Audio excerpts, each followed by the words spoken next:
این درخواست یک برادر ماست درخواست کرده بود، میگه شما تصوف در روشنایی قرآن و سنت واضح سازید. جای تأسف است، عمرشان تیر میشه اما با تصوف ناشنا است. تصوف برشان شعر، بدعات، خرافات و یک بازیچه معلوم میشه. نه خیر. اگر ما یک کمی تفکر کنیم، کسی پیدا نکنه یک عالم را برای ما نشان داده نمیتونه که بدون با تصوف زندگی کرده باشه.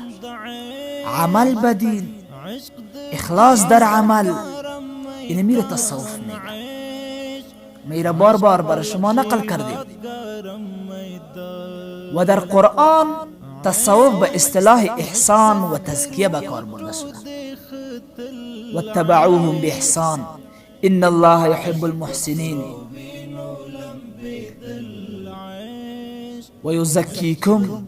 این همش اصطلاح تصوف است. این آیات همش به تصوف دلالت میکنه.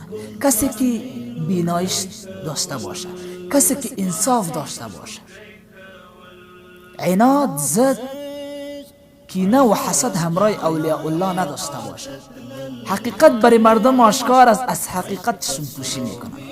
تصوف برشان معرفی شده. با واسطه چند تا پیر تصوف بدنام نمیشه، همچنان با واسطه چند ملای شریر دین اسلام بدنام نمیشه. و ملایی که برای منافع شخصی خود کار میکنه. حقیقت است. تصوف به انتها عاشق شدن،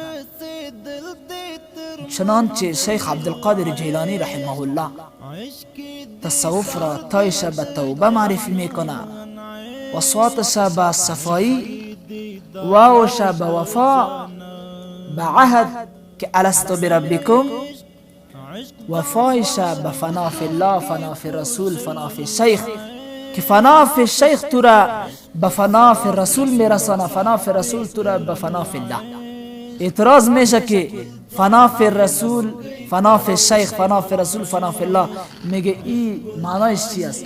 فنا به انتها عاشق شدن. اول تو عاشق استازت شو، پیرت شو. تو که تا که همراهش محبت شروع نکنی، تو از پیش از درس یاد گرفته نمیتونی. تو که یک شخص را میپذیری، تو که یک شخص را اقوالش گوش میگیری، تو اول او شخص میپذیری، تو اول با او شخص رابطه را قائم میسازی، همراه از او شخص رفت آمد و محبت خود زیاد میسازی، بعداً باز اقوالش سرت عملی میکنی. استاد همچنان هر کاری را که برات امر کرد تو باید او را عمل کن. عمل کردن به اقوال استاد این میره میگه محبت کردن همراه استاد.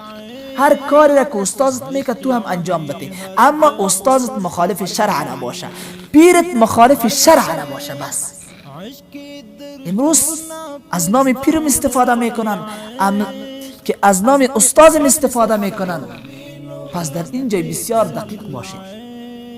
پیرت مطابق شریعت، تصوف مطابق شریعت، عمل مطابق شریعت. تصوف معنایش چیست؟ عمل.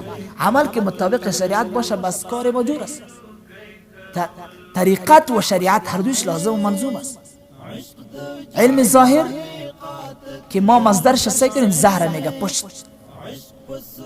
شما به نامشم یک کمی تفکر کنید.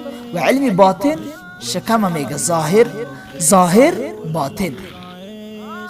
پشت و شکم همچنان که قائم است، از یکی دیگه جدا بودنش ناممکن است. همچنان شریعت و طریقت که امام مالک رحمه الله میگه من تصوف ولا يتفقه فقد تزندق، من تفقه ولا يتصوف فقد تفسق، ومن جمع بینهما فقد تحقق.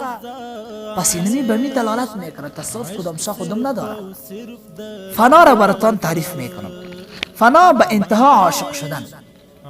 تو که عاشق پیر شدی اقوالش میپذیری، پیر تو را عاشق اقوال رسول الله صلی الله علیه و آله و سلم، تو را سر رسول الله صلی الله علیه و آله عاشق میسازه. بس پس تو که عاشق رسول الله صلی الله علیه و سلم شدی، فناف رسول شدی، پس رسول الله صلی الله علیه و سلم حکایت از الله میکنه و تو را عاشق الله میسازه.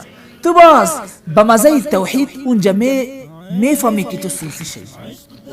غیر از اون ناممکن است. گفتار زبان است ولی ما عاشق الله و رسول است. نخیر، دروغ میگی. تو تصوف کو، تزکیه و تصفیه کو، بعدا باز به مزه عشق میفهمی یعنی تصوف چی است، عشق چی است. این شد معرفی تصوف. تصوف بسیار در قرآن آمده و یعلمکم الکتاب والحکمه و یعلمکم، مراد از علم ظاهر است، و یزکیکم علم باطن، یتلو علیکم آیاته قراء حضرات، از می آیات مراد میشه. والاحبار و الرهبان، احبار خو علمایش میگفت، رهبان پیرایش میگفت. و همچون رسول الله صلی الله علیه و سلم میفرماید العلم علمان. این حدیث مرسل است، این سنن دارمی میگه، این حسن بصری این از رسول الله صلی الله علیه و سلم روایت میکنه. حسن بصری تابعی است. مرسل اینمی رو میگه که ارسال صحابی شده باشه و این حدیث مرسل عند الاحناف قابل پذیرش است، عند الاحناف حجت میشه. العلم علمان، فعلم في القلب فذلك علم نافع وعلم في اللسان فذلك حجة الله لبني آدم. پس علم قلب، علم اخلاص، اینمی رو میگه علم تصوف. همچنان تصوف که تفسیر مظهری بسیار تفاسیر میگه علم تصوف فرض عین است. علم تصوف فرض عین است. کل علما را که شما مطالعه کنین حالاتش همش صوفی بودن. خو که تو سر تصوف تاپای شرک بدعت میزنی، هی کل علما کافر شد؟ کمی عدل و انصاف بکار است، تفکر بکار است. تاپا زدن بسیار محال است. زود سر مسلمان تاپا زدن